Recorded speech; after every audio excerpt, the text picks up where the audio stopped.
I'm Jace Lacob, and you're listening to Masterpiece Studio. For Eliza, Scarlet, and Inspector Blake, the will they won't they of last season has finally come to an end. The two detectives are now romantically involved. The stakes are high for this secretive couple, as announcing their romantic relationship publicly would have dire consequences for their working partnership. Eliza has been steadfast in her efforts to keep their relationship under wraps, and Blake does his part to avoid drawing any unwanted attention. He even goes so far as to reassign a case he originally offered to Eliza. I have to use other agencies as well as yours, otherwise I will be accused of favoritism. It's not favoritism. It's pragmatism. I would have solved that case in a heartbeat. There's also the matter of... Let's not discuss work in our personal time. The matter of what? Your expenses have been quite excessive on the last few cases.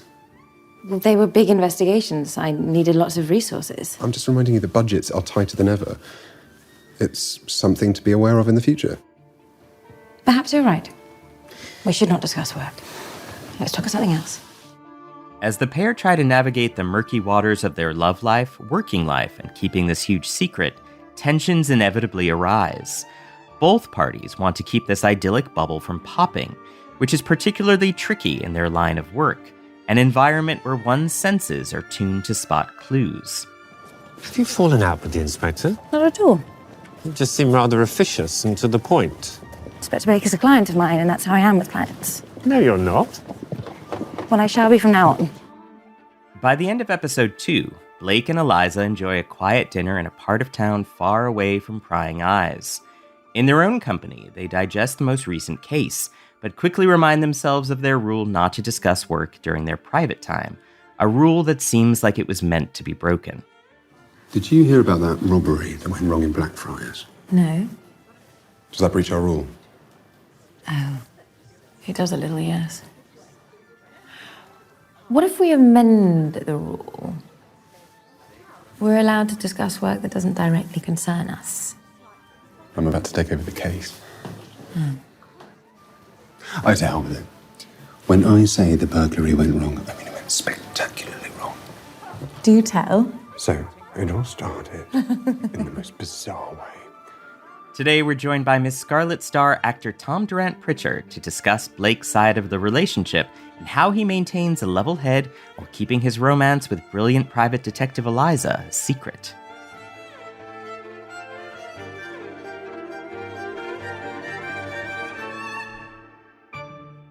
And this week, we are joined by Miss Scarlet star Tom Durant-Pritchard. Welcome. Thank you very much. Miss Scarlet begins Series 6 with the surprising twist that the will they, won't they has been properly resolved. They most definitely are. Were you surprised that writer Rachel New began the 6 series with Alexander Blake and Eliza Scarlet as a couple? Well, I guess as an actor, I wasn't too surprised, but I think it was a really nice way to start because we've done the will they, won't they kind of narrative. And I always thought it was just going to be a really interesting way to see how they navigate their work and private lives together. And yeah, it was just a really fun and interesting dynamic to bring to the two characters. Blake and Eliza's scenes at the start of episode 1 reflect a different sort of tension. They're arguing over Eliza's methods and then secretly canoodling. The tension isn't whether they will get together, but rather that their relationship must remain a secret. Does that add a different sort of pressure or pleasure to that dynamic? I think it just makes it a really fun thing to play because you have to hide what's going on publicly. And it means that you get to have these really special little moments together where you get to be a couple who are at the start of a relationship. So it's still very exciting and they're learning a lot about each other. And the risk of being caught is always very close to the surface, which keeps it fresh and exciting. I mean, that level of secrecy extends also to Ivy and Barnabas, who are living with Eliza. We need to be careful. You cannot simply kiss me in the middle of my hallway, Alexander. You didn't seem to mind. These two are investigators who traffic in secrets. Could this secret blow up in their faces? Well, I think it could, and especially for Eliza. Her entire professional career is based on reputation and with a relationship that she has with Scotland Yard. So by starting a relationship with Blake, the stakes are very high for her. So it could blow up in their faces, which is why it is such a difficult relationship for them to navigate. And with all the issues that they both have as characters, it makes for a sort of interesting dynamic between the two of them, to say the least. There is a tenderness to these early scenes between Alexander and Eliza that's really sweet to see. They seem happy, and they're in that kind of idealized bubble of an early relationship. What does the bubble mean for Alexander? Is it a fantasy that could go on endlessly?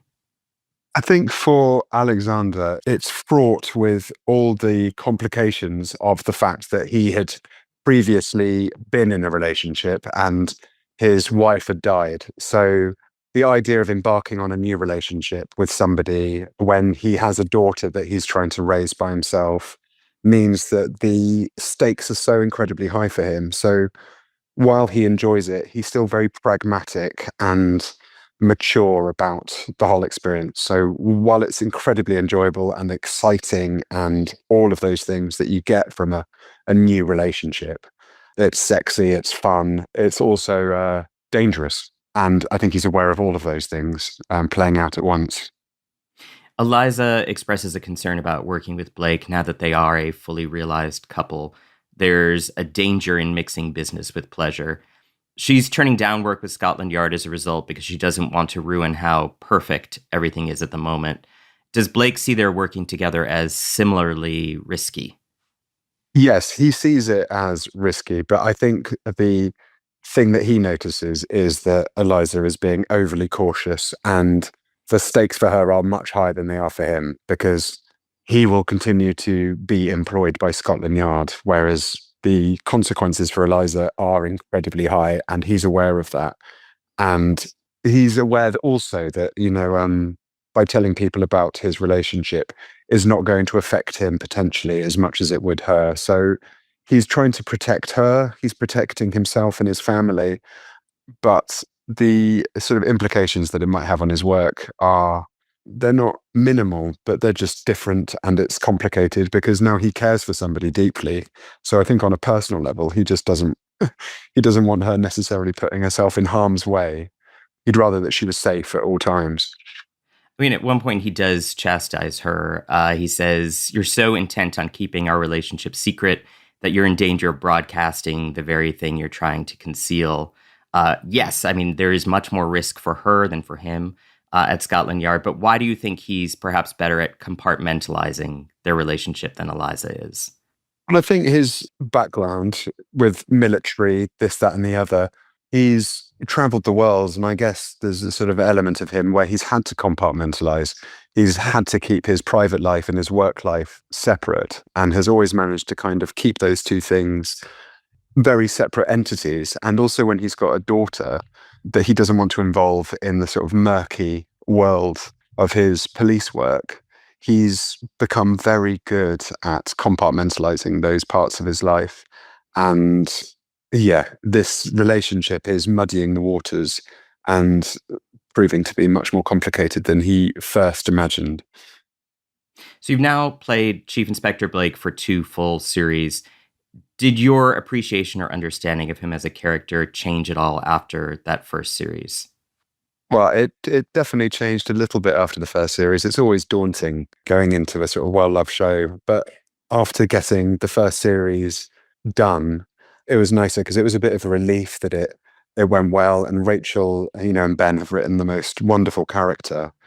And yes, it was. I got to know the character better, and yeah, we got to see sort of different aspects of Blake coming out, which has been really enjoyable. And that's sort of been one of the lovely things about coming back to something for a second season, in my case, that I get to explore other facets of his personality that, might not have been necessarily visible in the first season I did.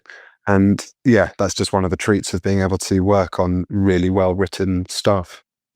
And having put in that groundwork, do you feel like you and Kate Phillips have developed a sort of shorthand together for your scenes? Yeah, completely. I mean, we spend so much time together, and we get on so incredibly well that there is a shorthand, and she's so incredibly quick and fast, and I just love being in scenes with her. And I think that kind of dynamic is just really fun because you're playing off each other, you get on really well, so it just keeps everything fresh and exciting. And we both have the same kind of interests in, sort of TV shows and films that we've loved. So we're kind of drawing on the same loves and passions. So when it comes to doing these characters, it's I hope it translates from real life onto the screen because it feels like such a wonderful job to do. So yeah, I think some of that hopefully comes out. It does. It does. Evan McCabe's Oliver Fitzroy is gone, having been promoted to a senior officer position in Birmingham, replaced by George Willows as Blake's new right-hand man. How is Blake's rapport with the working class D.S. Willows different than with Fitzroy? Well, I think with Fitzroy, the dynamic was quite tender and supportive in a kind of sort of fatherly, sort of big brother kind of role. And he was sort of training him up and really wanting the best for him. Whereas his relationship with Willows is slightly different in that Willows has come in with past experience and Blake just expects him to be a good officer. And there is an expectation put on him. And he proves himself pretty early on to be more than capable in the job, which is something that makes Blake's life a lot easier. I love that moment where he offers Willows a choice between two bodies to investigate. 2 dead bodies for our immediate attention. One in a townhouse in Mayfair, the other in a cold, drafty alleyway in Kilburn. If you want to make a good impression on your first day, I would take The drafty alleyway in Kilburn, sir. I believe you and I are going to get along just fine. Why is this the correct choice from Blake's perspective? Well, I think Blake's been in the business a long time. He's done enough drafty alleyways in Kilburn, and I think it's time for the younger officers to do some of the dirty work. And I think he really appreciates that Willows understands that. And yeah, it just means that they're going to get on much easier if Willows is going to take some of the harder jobs. We're going to take a quick break to hear a word from our sponsors, and when we return, more from actor Tom Durant-Pritchard.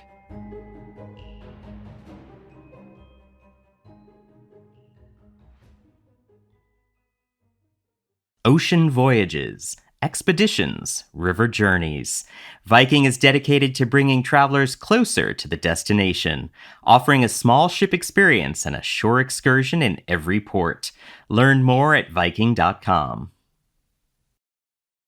And we're back with actor Tom Durant-Pritchard. So by episode 2, the couple have agreed to keep their private and professional lives separate, but Eliza is irked that Blake hired another agency, and Blake is irked that Eliza's expenses on cases have been higher than usual. We should not discuss work. Let's talk of something else. Is this newfound plan of separation already breaking down? I think when you find two people who are so engrossed in their work that it kind of defines them, and they are so passionate about their work that it's not just a 9 to 5, it's a vocation. And Eliza, without being able to do detective work, is something that she has to try and, work out who that is. And it's the same for Blake. They are completely work obsessed, and their passion and love for one another is kind of all wound up in the work. So I think when it comes to trying to talk about other things, they realize that actually they got a bit of growing and self-discovery to find in that respect, because they are so passionate about their jobs that actually everything else kind of pales into insignificance in relation to it. Well, that's what I love about them, is that they do agree not to talk about work, but that's exactly what they do whenever there's a case, is they talk incessantly about work.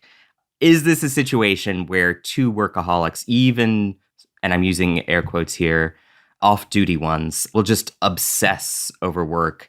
And is this the thing that they have most in common, this drive, this passion for, as you say, this vocation?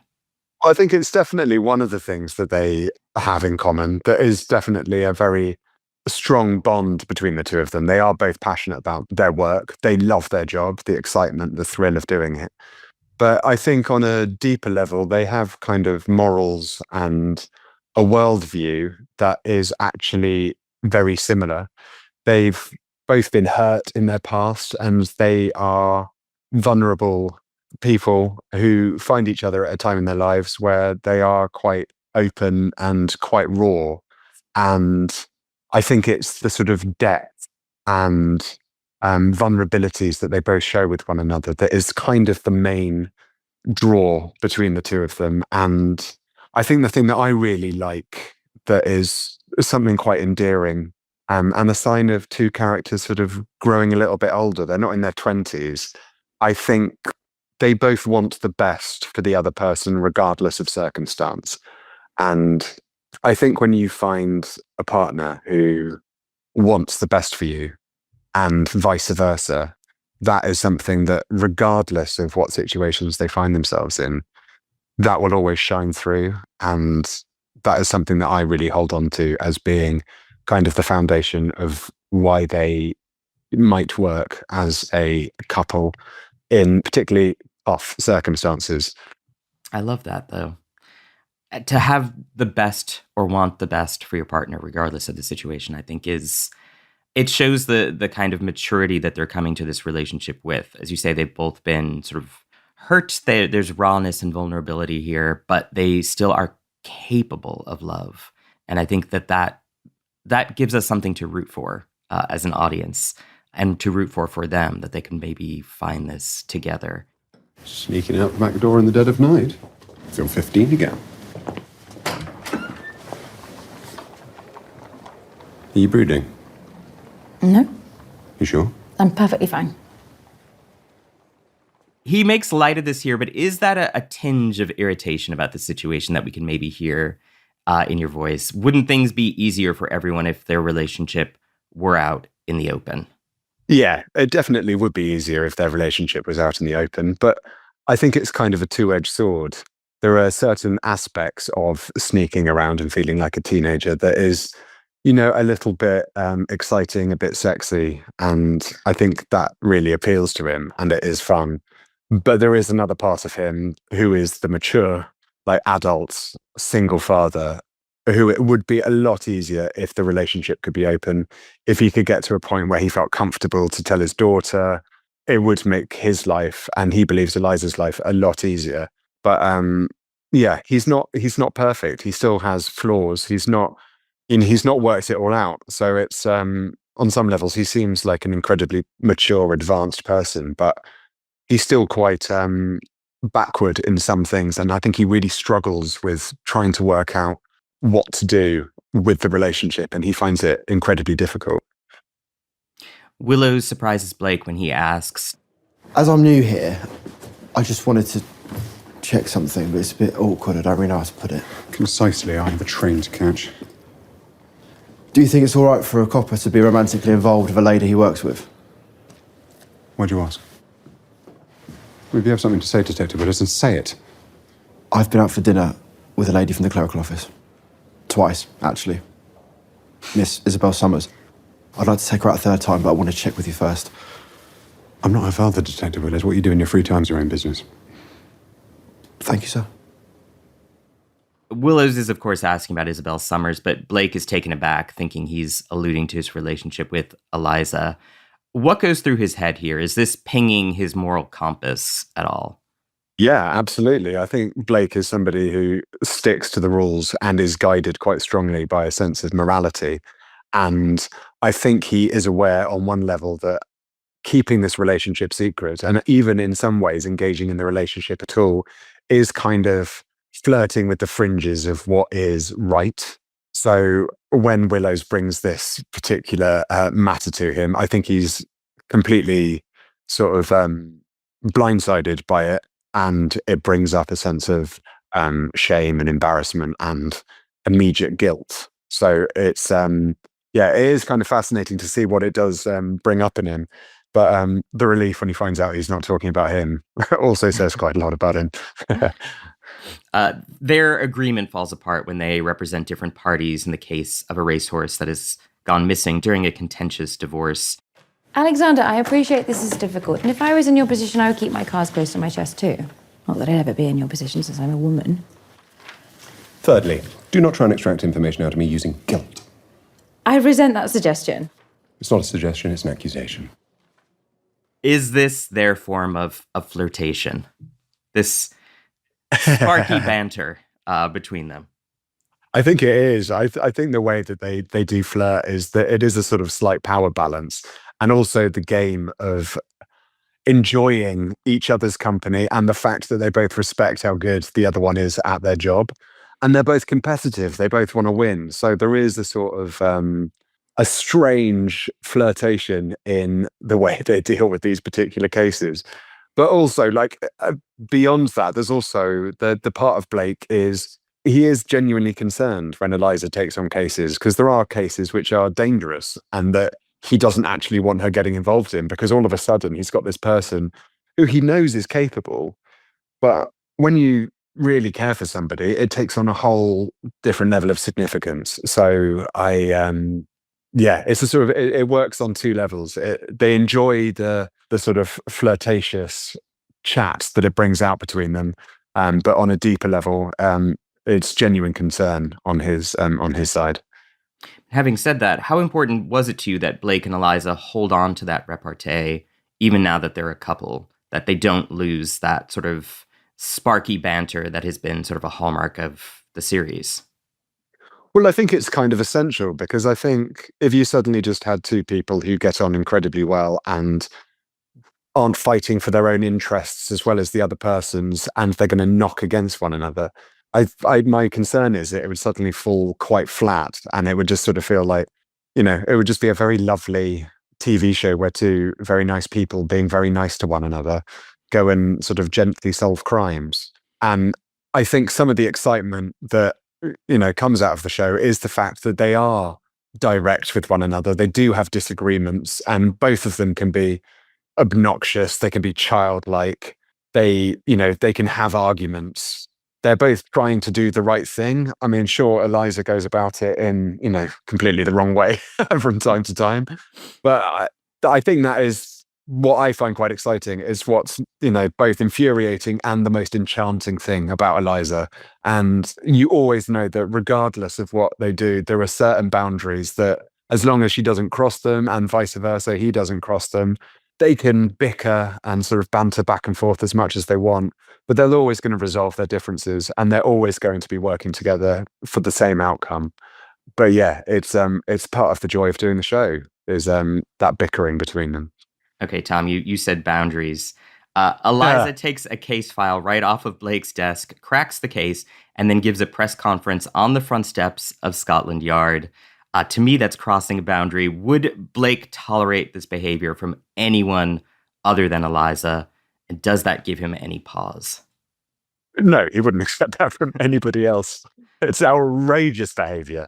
She's stolen police files off his desk. I mean, that's a criminal offense from anybody else. And then there is just something about that woman that he just can't resist. She's just too incredible. And the way that she delivers that press conference with such style, he wants to be more angry with her. And there's part of him that is like genuinely really upset and frustrated and angry with her and wants to reprimand her. But, she's also incredibly cool and has done it with such Miss Scarlet style that he can't help but admire it. So again, it's one of those things where it is a boundary, it's been crossed. And if it was anybody else, it would have been unacceptable. And again, this shows another part of Blake's frailties and weaknesses, is she is his biggest weakness. But game recognized game, right? Exactly. Clarence knows Eliza and Blake are seeing each other. Blake says, well, it's only a matter of time before everyone finds out, so let's enjoy the quiet before the storm. What is the storm that they're afraid of, everyone learning about their romance? Is that the thing that Blake feels will puncture the perfection of the bubble that they're in? Yeah, the honeymoon period that they are currently having, where it is just the two of them, getting to, discover one another, really understand one another, just on a one-on-one, where you get to spend quality time with the person you really care about. without worrying about what other people think and the politics of everything. And also, they work in the sort of criminal underworld in London. And you know that once people get to know this kind of information, it's going to be used against them. So making the most of it means a lot to them. And yeah, they really take advantage of nobody knowing in the early stages of this series. Tom Durant-Pritchard, thank you so very much. Pleasure.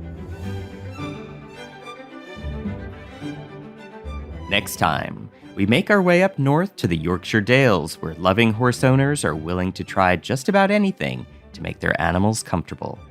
Well, I never. He's a classical music fan. I hope it soothes him.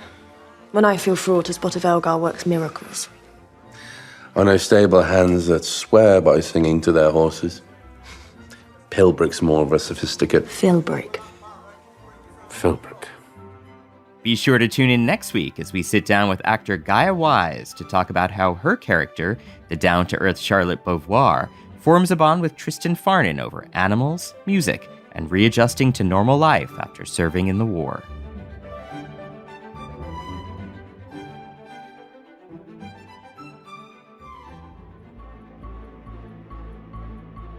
Masterpiece Studio is hosted by me, Jay Slay Cobb, produced by Jack Pombriant, and edited by Robin Bissett. Elishaba Etup is our sound designer. The executive producer for Masterpiece is Suzanne Simpson.